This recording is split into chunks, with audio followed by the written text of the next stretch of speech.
John Tyndall, the Irish physicist born here in Leighlinbridge in Carlow, wanted to know why the sky was blue, so he designed a simple experiment.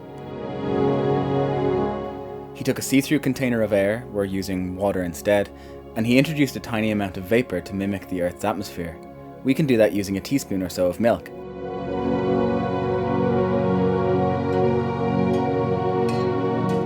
Then, to stand in for the sun, he took a white light and shone it through the container. White light contains all the colours. We know this because sometimes we see it split out into rainbows. Straight away, Tyndall saw that his light turned blue. He called it the sky in a box.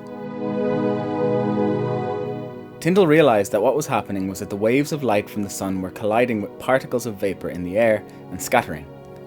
Light from the blue, indigo, violet end of the rainbow travels in the shortest, choppiest waves, so it scatters around the most.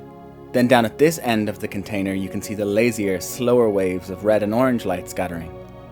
This incidentally is what we see at sunrise and sunset, when the sunlight has to travel through more atmosphere to reach our eyes.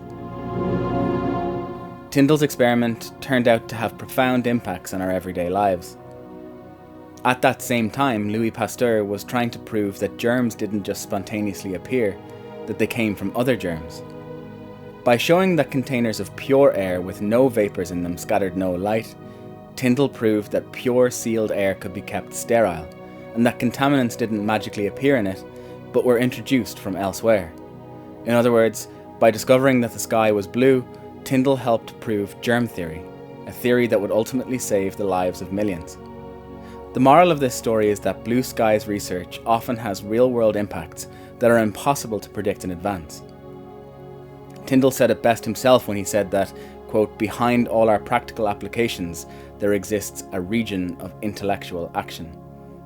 So, as government prepares legislation that will reconfigure our research funding landscape in Ireland for generations to come through the Research and Innovation Bill 2023, we are urging government to ensure support for frontier blue skies research, as well as for applied, challenge-based research. If you'd like to add your voice to that call, please sign our petition at the link below. Or join the conversation on social media at the hashtag FundIrishResearch.